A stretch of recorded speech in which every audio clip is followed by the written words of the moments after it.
Hoy haremos vista de pájaro mensual para analizar lo que está y ha hecho Bitcoin, cuándo llegaríamos al máximo de su dominancia y, lógicamente, en relación las altcoins y cuándo empieza la alt season. También vemos el movimiento que ha hecho el S&P 500 después de recuperar un poco de esta subida de 21%. Algunas personas ya dan por hecho que nos vamos a los máximos de los que caímos en febrero. Y también miraremos las últimas políticas monetarias. En un par de días sale la rueda de prensa de la Fed, que anunciarán si cortan o no los tipos de interés. En el Polymarket el 98% de la gente ya dicen que no va a haber ningún tipo de cambios a pesar de haber caído. Y también miraremos los últimos datos macroeconómicos, como por ejemplo el paro, las ofertas de empleo y todo el rollo. Son datos que, por cierto, Jerome Powell de la Fed mira de cerca, tiene un ratio, un indicador específico al que hace alusiones cuando sale en rueda de prensa, así que veremos que si en un par de días hace alusiones a esto. Y lo digo porque mucha gente no lo sabe, pero esto está relacionado con la dominancia de Bitcoin. Está muy relacionado el incremento del paro con el inicio de la alt season, y hoy vamos a descubrirlo. Me comentáis si os gusta este formato, porque a lo mejor lo podríamos hacer, si os mola, una vez al mes. Mayo a vista de pájaro, junio a vista de pájaro, diciembre a vista de pájaro, y os voy dando mi opinión de cómo estoy viendo la situación. Hablando de situaciones por alusiones, también voy a actualizaros sobre el punto en el que estamos en mi tesis de caída, en la que hace unas semanas alegué que esperaba una subida falsa, que quizás podría ser esta, después una caída mayor, y entonces ya sí la subida auténtica, que también podría ser esta, y que no suceda lo que estoy alegando que podría estar sucediendo. Es perfectamente viable que simplemente no suceda la caída, porque es también un hecho que del rango de fechas que di, de abril a primeras semanas de mayo, el 50% ya se ha ido. Así que va a ser sin duda un mes que nos va a quedar muy interesante para todos. El mes de mayo creo que va a ser un mes para recordar. La dirección del mundo da miedo a la vez que dices que es como una telenovela. Y esta vista de pájaro nos ayuda a un poco resfriar todo, mirarlo con la cabeza fría, a ver qué han estado haciendo los activos, los mercados y los índices. Y lo vemos aquí en este podcast multipotencial de Pao Ninja.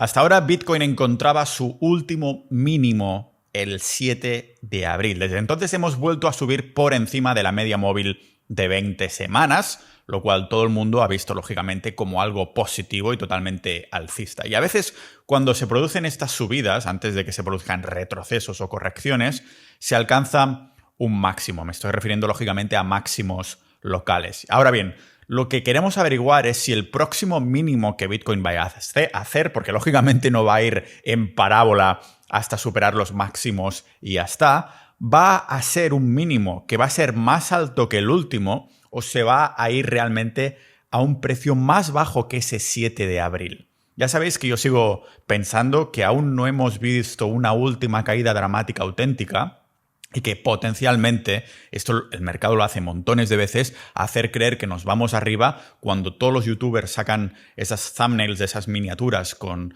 colores verdes, alcistas y demás, acostumbra a significar que, ups, a lo mejor podría ser una engañabobos, o a lo mejor no, a lo mejor soy yo el bobo engañado últimamente, ¿no? Pero si vamos al octubre 16, 24 de octubre, no del año pasado, sino de 2023, que es cuando empezamos a subir, me he dedicado a buscar todos los youtubers e ir a esas fechas a ver qué tipos de vídeos estaban haciendo.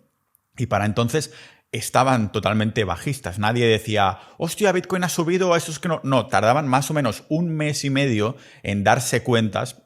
Todos nos dábamos cuenta más tarde de que eso realmente era una nueva tendencia alcista para Bitcoin, aunque es verdad que el contexto era totalmente distinto, porque ahora venimos de una parada de un movimiento ya alcista, ¿no? Para entonces salíamos justo de un bear market, pero al menos me parece interesante, ¿no? Así que ahora tenemos que discutir si la próxima bajada de Bitcoin va a ser simplemente un mínimo a los 80 y poco y después seguiremos subiendo, o si realmente va a tocar incluso menos que el 7 de abril.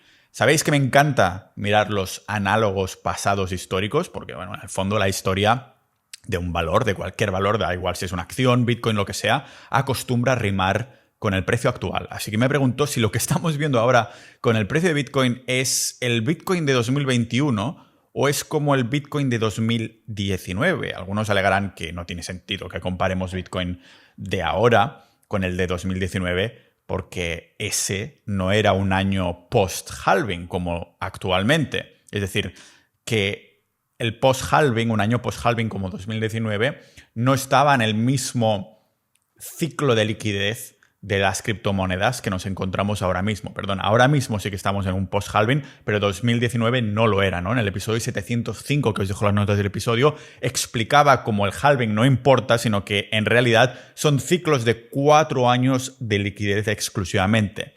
Y los que aleguen a esto, que no estamos en un mismo momento, es totalmente correcto, pero en 2019, a pesar de que no estábamos en la misma parte del ciclo de liquidez, estábamos viendo políticas monetarias que son muy similares, por no decir idénticas, a lo que estamos viendo ahora. Por esto es un análogo que estoy mirando bastante más en serio en comparación con los otros análogos que hemos visto. Y os recuerdo que ese año, 2019-2020, ocurrió un crash pandémico. Y sí, también hubo movimientos de subida, de rotura hacia el alza, que resulta que terminaron siendo falsos en el fondo. Claro que quizás es mi sesgo, ¿no?, de esperar una caída que me hace mirar este análogo con un poquito más de atención, quizás demasiada atención comparado con el resto de análogos históricos de Bitcoin, las cosas como son. Ahora bien, siendo consciente de mi sesgo, también he estado considerando la acción del precio de Bitcoin que me haría pensar que la caída es menos probable. Es decir, ¿en qué situación pensaría, hostia, Pau, quizás ahora las probabilidades de que la caída no va a suceder han aumentado y por lo tanto quizás esta es la auténtica rotura alcista? Pues una de ellas, y seguramente la más importante en la acción del precio, es que Bitcoin cerrara una vela semanal, empezando con una vela semanal y lógicamente después vendrían otras, pero al menos una vela semanal por encima de los $96.000, ¿vale? Que era su máximo, el precio máximo que hizo el 24 de febrero. No es que hiciera el máximo, sino que empezó a caer a partir de aquí, ¿de acuerdo? Pues justo este fin de semana estábamos con los miembros de Sociedad Ninja mirándolo con lupa, ¿no? Algunos decían, venga, Pau, que ya está por debajo de los 96.000. Y yo digo, cabrón, no me lo gafes, que después no cierra. Pero lo estábamos mirando ahí con la lupa y porque justo el viernes se ponía con bastante fuerza por encima de los $96.000, ¿no? Pero hemos terminado la semana pasada, por debajo de este nivel precisamente, que es lo que quería ver por ahora, para estar convencido de que la tesis de la caída sigue vigente y que a lo mejor es una rotura falsa hacia arriba. Así que para estar convencido de que vamos a ver precios más altos, primero quería ver ese cierre semanal por encima de los 96.000, que por ahora de momento no se han dado. A lo mejor se dan esta semana o a lo mejor no. Pues básicamente porque es la barra del 3 de marzo, ¿vale? Si miráis el gráfico, la barra del 3 de marzo es lo que crea toda la bajada de los 94 a los 74.000, ¿de acuerdo? Y digamos que es la estructura alcista de corto plazo propiamente dicha. Así que poca broma con esta bajadita que nos metió, aunque me sigue pareciendo raro, también es verdad, que hasta ahora Bitcoin haya seguido cerrando semanalmente por encima del precio máximo que llegó en 2024, sin visitar ese precio, esos 70 y pico, en ningún momento, no ha tocado ahí, porque es algo que acostumbra a hacer. Y a mí me ha parecido rarísimo que esto no sucediera, al menos por ahora. Y otra razón quizás para argumentar que puede venir una caída un poquito más profunda, porque es otra de las características del, llamémoslo, la personalidad del precio de Bitcoin, que siempre va a visitar esas zonas clave. De todas formas, si he reiterado ya en este podcast que sigo alcista al medio plazo, es porque tengo la impresión de que si realmente sucede la caída bajista a corto plazo, terminaríamos viendo un mechazo. No una vela de estas de cuerpo gordo bajista que se queda ahí, en esas áreas, porque eso sí que me haría cambiar de opinión y cambiaría mi sesgo de medio plazo de alcista a bajista. Sino que, ¿sabéis lo que encuentro interesante? Que a pesar de que Bitcoin no haya llegado a esas zonas, el Total 2 es Total 2, es básicamente un ticker, un índice, en el que hay todas las criptos, pero excluyendo a Bitcoin. Es decir, son todas las altcoins, ¿vale? Desde Ethereum hasta la última. Ese ticker, todas las altcoins, sí que han hecho, a nivel gráfico, a nivel precio, lo que Bitcoin no ha hecho. O sea, Total 2 sí que ha visitado su máximo ya de 2024, lo que refleja, por si alguien aún tiene la duda o no le ha quedado claro, lo mal que han actuado las altcoins respecto a Bitcoin, ¿no? Algo que ya hemos reiterado en este podcast porque la dominancia ha seguido subiendo y hablaremos de ella en un momento, ¿vale?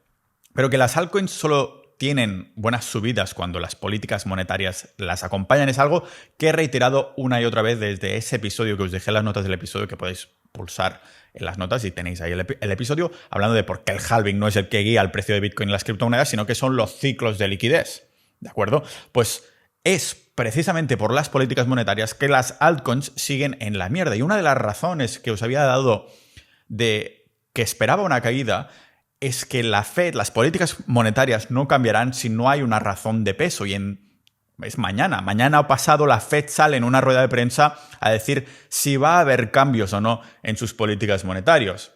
La gente de Polymarket ha votado que no, en su mayoría, 90 y pico %. Así que a lo mejor dan una sorpresa, pero la mayoría de personas está votando que no. Entonces, entonces no habrá alt season por ahora, aunque todo el mundo ya se ha puesto alcista simplemente porque las altcoins han empezado a moverse un poquito con respecto a Bitcoin, pero son los típicos movimientos que después pierden fuelle muy rápidamente en comparación con Bitcoin, ¿no? Claro, sin la Fed dando la impresora otra vez, no puede haber alt season hasta que la Fed, el señor Powell no salga diciendo vamos a bajar los tipos, vamos a darle la impresora, no puede haber alt season sin esto, ¿vale? Que la alt season, para quien no lo sepa, a estas alturas es que es la época donde las altcoins tienen en su mayoría mayor rentabilidad, mucho más estratosférica que Bitcoin. Dura unos pocos meses, pero es como el turbo final antes de un bear market. Pues sin la Fed anunciando impresora, no hay alt season. Es así de simple. Y además, ojo, porque no es que la Fed anuncie impresora y al día siguiente todo empiece a subir, ojalá, pero normalmente hay unas cuantas semanas de retraso que pueden ir de un mes a varios meses, ¿vale? Y este es el factor principal, pero no el único. Es decir, lo que define la alt season es que sin las políticas monetarias exclusivas que estamos haciendo referencia de la Fed, no puede haber alt season. Hay otros factores, también es verdad, para saber cuándo empiezan a despuntar, no solo el movimiento del precio y que ya se te haya escapado el tren, como yo, si después la caída no termina sucediendo. Por suerte para todo el mundo, por suerte para vosotros, tengo el único indicador del mundo, al menos que sepa ahora, que detecta a la perfección cuándo empieza una alt season o una Bitcoin season. Y el indicador está programando tomando tanto la acción de precio del pasado de todas las criptos, de políticas monetarias, de fuerzas relativas, avances y retrocesos que marcan perfectamente cuándo empieza cada época, cuándo empieza una Bitcoin season y cuándo empieza una altcoin season. Nos lo marcan con un punto. Lo compartiré cuando haya una señal que nos haga un nuevo punto, porque el último punto es de aproximadamente unos cuantos meses, hace más de un año ya, ¿no? Aproximadamente, sí, que salió el punto naranja, que básicamente indicaba no solo un culo, el bottom, sino que empezaba una Bitcoin season. Y desde entonces el último punto es el de Bitcoin, por lo tanto significa que es el que va a llevar más fuerza relativa y más dominancia. Pero fijaros esto, ¿no? Que cuando se detecta esta señal, cuando sale el punto, no solo está detectando los dos tipos de criptos más fuertes, es decir, cuál es el que va a traer más dominancia, si las altcoins o Bitcoin, sino que encima está detectando el bottom, el precio más bajo en mensual. Pues cuando salga el nuevo punto, lógicamente lo compartiré con los miembros de Sociedad Ninja, que es nuestra maravillosa comunidad multipotencial única en el mundo, porque no solo hablamos de trading, sino también de la salud ancestral, autosuficiencia, un montón de cosas para, yo digo que es nuestra navaja suiza de 360 grados, ¿no? Del desarrollo personal, donde además, en relación al trading, a inversiones, tenemos indicadores, reuniones de mercado cada semana, boletines, podcast privados con invitados sobre los pinchitos en el brazo del que no puedo hablar de palabras clave aquí, el nuevo orden mundial también, pero también salud ancestral, autosuficiencia y, en definitiva, que no existe una comunidad igual, ¿vale? Además, es una forma de apoyar este proyecto para no depender nunca de terceros, ni de sponsors, ni publicidades, más que esta autopublicidad que te acabo de anunciar aquí. Pero mira, lo bueno que tienes es que cuando haya el nuevo punto de que empieza una alt season, pues lo anuncio con los miembros. Así que sí, en el momento que salga ese punto, es hora de prestar atención y avisaré a todo el mundo que esté en la comunidad. Y tengo la sensación que, claro, para mí me concordaba esta caída, que esperaba que se terminara produciendo, lo veremos próximamente, porque si este mes ya no sucede, ya voy a decirles que no va a suceder, que no tardaría mucho en aparecer el punto de la alt season. Porque lógicamente cuando aparece acostumbra a ser con una caída mensual interesante. Y si no ha aparecido ahora, si además no hemos visto ningún cambio en políticas monetarias y demás, o es que no va a aparecer si no hay realmente una caída. No aparece en máximos, ¿de acuerdo? Aparece en correcciones. Es uno de los factores que he visto que tenía en común precisamente. Ahora bien, hay que ser realistas y tener estrategias preparadas con la cabeza fría para poder pivotar en caliente si hiciera falta. Es decir, aunque hubiera pensado va a venir una caída y veremos cómo se van desarrollando las próximas semanas, lógicamente con la cabeza fría hace semanas también desarrollé, vale, ¿y qué pasa, Pau, si no viene la caída? ¿Qué vas a hacer? ¿En qué situación, qué posibilidades vas a tomar para decir, hostia, pues ya tengo una estrategia preparada en caso de esto? Porque, ¿qué pasa si no hay una caída y seguimos subiendo? Pues esto querría decir que Bitcoin, lógicamente, sigue siendo el activo más fuerte. Y ya sabéis que después de 5 años he dejado de ser maximalista de Bitcoin, pero como comenté por el podcast, hay que saber pivotar y subirse a la ola de la tendencia del activo más fuerte. Y no tengo ningún odio o rencor específico con Bitcoin en el sentido de que si en ese momento es el activo más fuerte, pues lógicamente me subiré el carro hasta que vea que entonces son las altcoins las que cambian de ser los activos más fuertes. Si se rompien ahora mismo cierta estructura de Bitcoin que me dicen que es una subida auténtica y no una falsa, pues personalmente haría exactamente lo mismo que hice en la última subida desde octubre y noviembre, en el que entré en Bitcoin, creo que fue... Sí, porque tuvimos varios mínimos que, hostia, otro mínimo, como el meme ese de buy the dip, buy the dip, buy the dip, ¿no? Que hay montones de comprar bajadas, pero claro, ¿con qué dinero vas a comprar la bajada si has comprado la bajada de la bajada de la bajada, ¿no?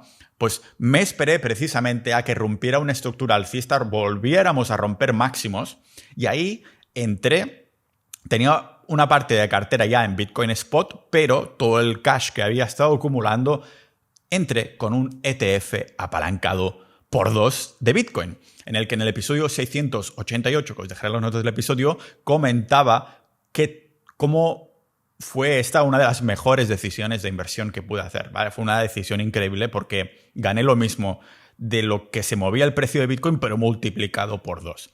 Y lógicamente no lo hice... Hostia, mínimo, No, lo hice al revés. Cuando rompí al máximo, digo, vale, está rompiendo una estructura, lo está rompiendo con fuerza, tengo la confirmación de que no puedo fallar y que mi ETF, voy a ver mis ganancias inmediatamente en verde para estar más tranquilo psicológicamente. Ahí es cuando entré apalancado para ver ese movimiento por 2. Así que esta vez haría lo mismo, básicamente. Si veo que realmente estamos rompiendo los máximos de verdad, me uniría a la fiesta con un ETF apalancado, porque es un hecho que si no hay las políticas monetarias correctas, las que queremos, las altcoins seguirán desangrándose contra Bitcoin.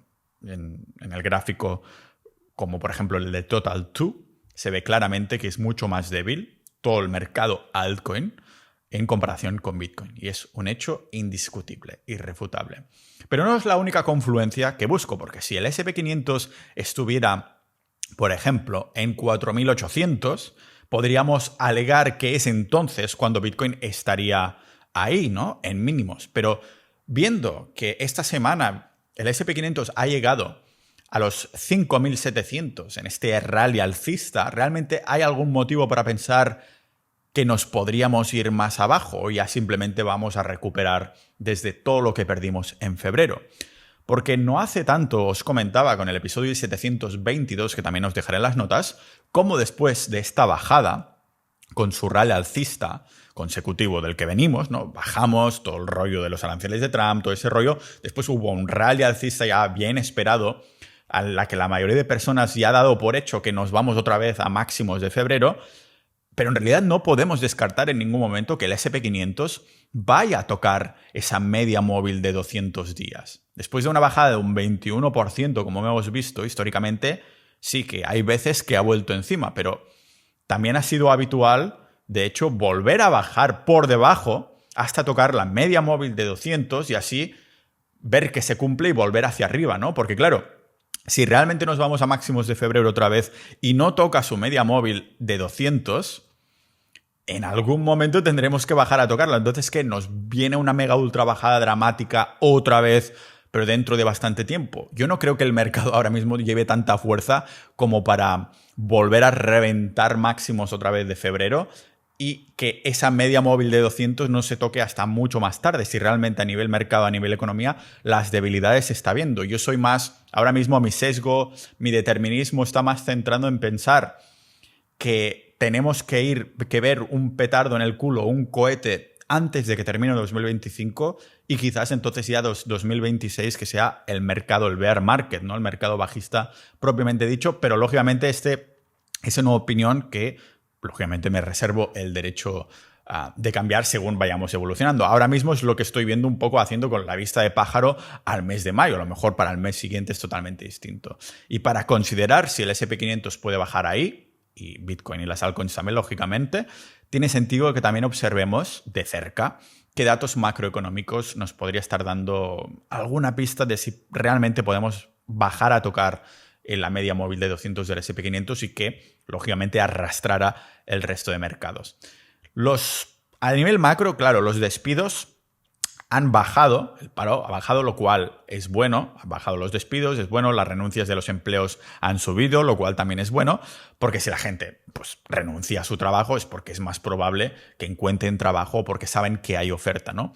Lo que es un poquito malo son las ofertas de empleo porque cayeron.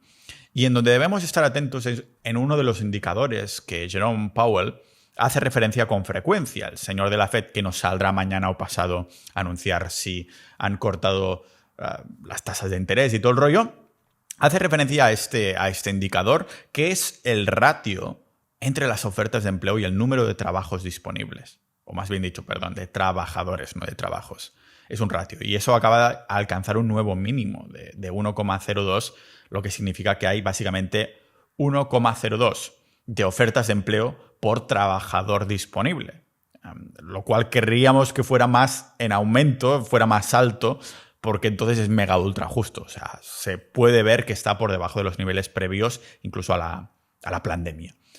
Así que es algo preocupante que estaremos vigilando, especialmente delante de la situación en la que nos encontramos, ¿no? Con la macroeconomía y el lento aumento de la tasa del paro, que va aumentando poquito a poco, pero va aumentando sin prisa, pero sin pausa, y podremos alegar que es bastante preocupante. Y lo creáis o no, el desempleo también está relacionado con la dominancia de Bitcoin. Ya dejamos claro cómo Bitcoin y las criptomonedas, a pesar de darles este aire como independientes, que son independientes del mercado, soberano, de fuera del sistema, en el fondo, al menos en sus precios, pertenecen 100% a Wall Street. Esos movimientos del precio están mega ultra calculados por los algoritmos, ¿de acuerdo? Y es que una de las cosas que haría que la dominancia de Bitcoin, que sabéis que la dominancia de Bitcoin es un gráfico que es BTC.D, que si está subiendo significa que Bitcoin es más fuerte que el resto de las criptomonedas.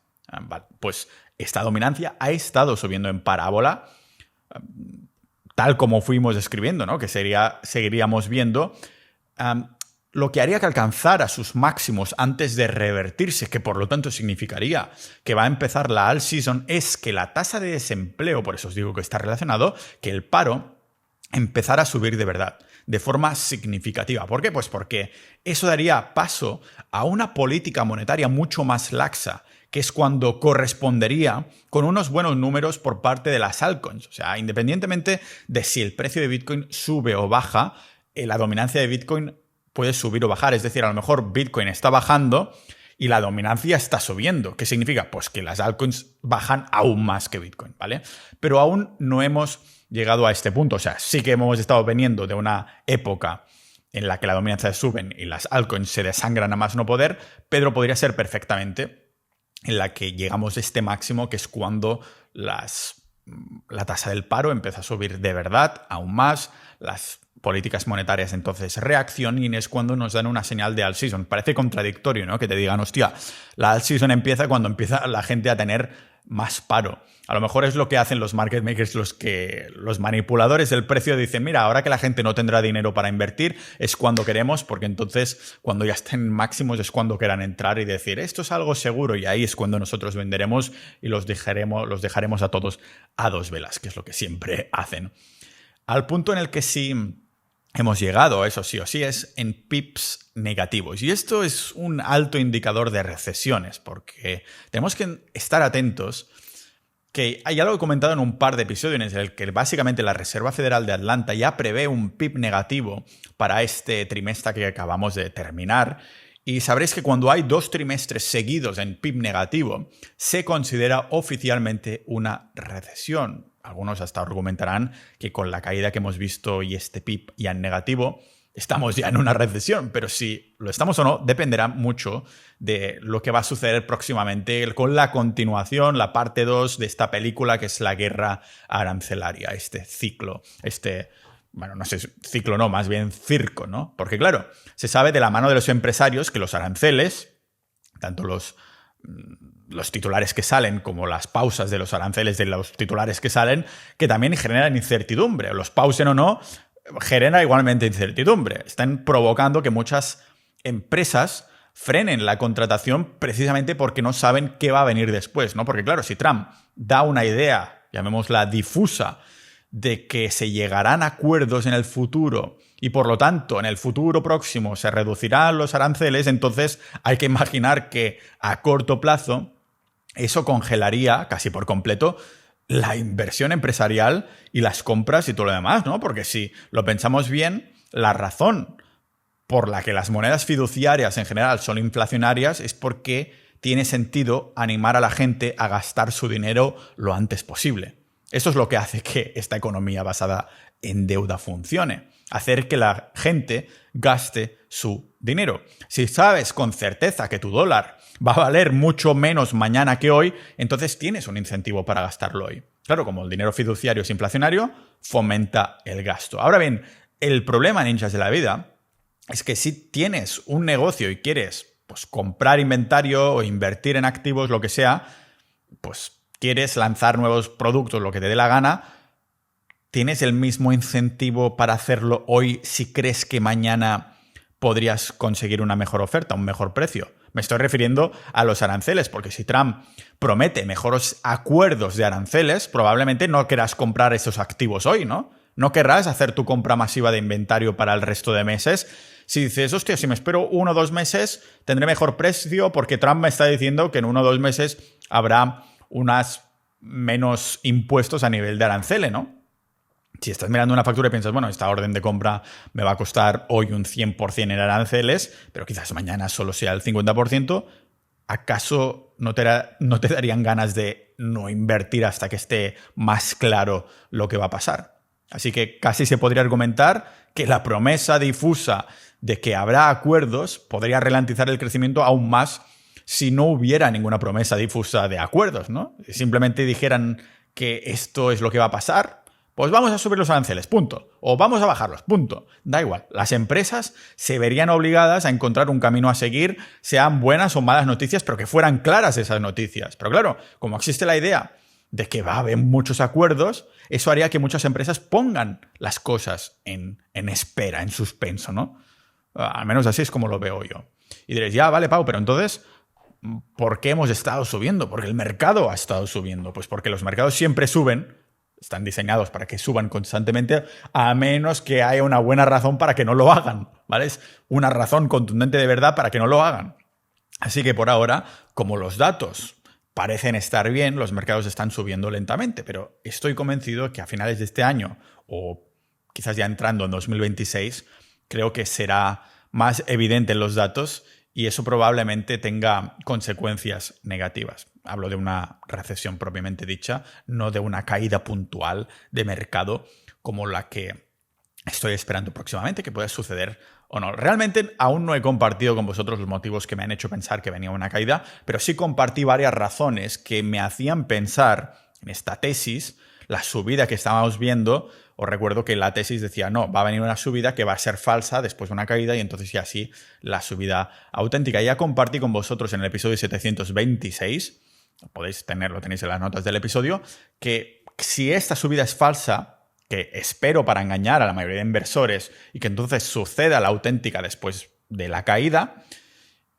pues habría varios motivos. Y en ese episodio que os acabo de citar, hago referencia a una falta de volumen a pesar de que el precio ha ido subiendo, una falta de un spring o manipulación típico de Bitcoin con volumen climático que no hemos tenido, el canal gaussiano aún en rojo, y también, sobre todo, para mí, por la psicología de masas, que es que todo el mundo se ha vuelto alcista de golpe, incluso hablando de que viene la alt season, porque las altcoins han tenido un par de días que lo han hecho mejor que Bitcoin, ¿vale? Pero quizás en unos días descubrimos que soy yo el engañado al que han hecho perder el primer tren, ¿vale? También es una posibilidad, porque muchas veces, por mucho que nos quedemos quietecitos con las manos debajo del culo, como estoy haciendo yo, observando si todo va acorde con las consecuencias que estoy hipotetizando, por mucho que tiremos de paciencia, esta paciencia no tiene por qué ser recompensado si hemos puesto esa paciencia en el sitio equivocado, ¿de acuerdo? A veces se pone una paciencia en un sitio que va en ningún sitio. Y esto es algo que también he contemplado, lógicamente. Es algo que contemplé con la cabeza fría cuando hipoteticé que nos queda una bajada. Porque mi voto ya lo conocéis. Yo sigo bajista al corto plazo, pero bajemos lo que bajemos, sigo determinístico con la idea de pensar que al menos ahora mismo seguimos en un bull market en cuanto a estructura de este año 2025. Lo que pasa es que también estoy convencido que para que el bull market siga adelante y sea eufórico, con un top climático eufórico como todos los bull markets, necesitamos primeramente el sentimiento del mercado correcto que acompañe. Y tanta euforia por un pequeño movimiento del precio que ha hecho Bitcoin, no sé, me hace sospechar mucho. La otra cosa es que necesitamos para que el bull market siga adelante son las políticas monetarias correspondientes que estábamos hablando, ¿no? Unas políticas monetarias que ahora mismo no están acompañando. Y pienso, hostia, si han bajado hasta aquí un 21% en el S&P 500... ya casi lo tienen, ¿no? Ya casi tienen la excusa que estaban buscando para realmente implementar políticas monetarias. Es verdad que, de hecho, entre mañana y pasado, ya os digo, día 6, día 7, hay una rueda de prensa de la Fed y tienen que anunciar si bajan tipos de interés o no, aunque el voto, como os decía, de Polymarket es claramente alcista, con un 98% de gente apostando a que no habrá ningún cambio. Pero yo pienso en los episodios de hace un mes que compartí con vosotros, en los que decía... el plan de Trump, por qué la Fed necesita empezar a darle a la impresora, a refinanciar la deuda, y parece que nos hemos olvidado de este objetivo que tienen como muy rápido, ¿no? Es como que ha quedado difuso con el resto de narrativas en este escenario, en este circo en el que nos hacen espectadores. Y pienso, si han llegado hasta este punto, ¿por qué no crear un tipo de cisne negro, otra noticia que mande entonces y así el S&P 500 a la media móvil de 200 días y poder decir, no ha sido culpa de Trump porque ha pasado esto, la Fed ahora sí tiene que reaccionar y darle a la impresora, empezar todo el rollo, y ya tendrían la excusa perfecta. Por eso digo que no me cuadraba. Siguen necesitando darle a la impresora en algún momento, ¿no? Estamos ya en ese ciclo de liquidez y por esto no me ha cuadrado del todo. Entonces a lo mejor es otra parte de su paripé en el que básicamente tienen que hacer como, sí, ha sido Trump, vamos a recuperar, hostia, ha pasado esto, ¿no? Ahora sí, le damos a la impresora y no queda ni como culpable Trump ni como culpable la Fed, ¿no? O sea, eso sí es, al menos si yo fuera una élite, a lo mejor es como lo organizaría yo. Y ahora que estamos hablando de altcoins, algunos me habéis preguntado también, por la apuesta que hice en el que aposté que Ethereum iba a bajar a $1.000 durante el mes de abril, y lógicamente abril ya ha pasado y ese dinero se ha ido más rápido que mi pelo durante mi juventud. Me equivoqué con la fecha y pronto sabremos en las próximas semanas si también me equivoqué con el precio objetivo, porque he vuelto a apostar para el mes de mayo, pero lógicamente ya va a ser el último, ¿no? Porque como os venía diciendo en varios episodios, hace 4 semanas aproximadamente decía, no, espero una caída que sea entre finales de abril y mayo, así que lógicamente tiene sentido que si apueste en abril, si sigo con la misma convicción, apueste en mayo y ya será el último, ¿vale? Porque mi rango de fechas ya se terminará entonces, ¿no? Es cuando se termine este mes, mi rango de fechas se termina, entonces tendré que decir, hostia, pues he sido determinístico, pero he fallado. Mi paciencia no se ha recompensado y esto es lo que pasa muchas veces, ¿no? Que tienes que poner la paciencia en el sitio correcto, no simplemente tener paciencia y ya está. Y como sigo ahora mismo determinístico en el evento de una caída, con las fechas, ya os digo, son más flexibles, sigo tirando desde esa paciencia y manteniendo la cabeza fría. Básicamente no puedo perder el norte, o bueno, supongo en este caso no puedo perder el sur, porque el precio objetivo está bajo. Así que, ninjas de la vida, tengo la suerte de poderme permitir perder ese dinero de la apuesta. lógicamente, de lo contrario no lo hubiese apostado, y tengo más suerte aún de ya haberlo recuperado, aunque también lógicamente no lo he recuperado con la apuesta, porque la primera apuesta de mi vida que hice, digamos que no ha salido muy bien, pero me lo tomo como un show que os ofrezco, así que aquí está mi regalo. Sea como sea, otro regalo que he recibido yo es de todos los miembros de Sociedad Ninja que hacen posible que este podcast y este contenido siga adelante. Justo en media hora, en el momento que estoy grabando esto, lo estoy grabando el mismo día que se publica, tenemos nuestra reunión semanal de mercado que lo guía Enrique desde hace ya como 40 sesiones y hemos hecho unas operaciones interesantes en petróleo que ahora comentaremos justo con todo el mercado, las criptos y todo este rollo. Así que es una manera de apoyar, uniros a Sociedad Ninja, tendréis acceso a estas reuniones y a muchísimas más cosas. Nos veremos como siempre mañana mismo ya en este podcast multipotencial de Pau Ninja.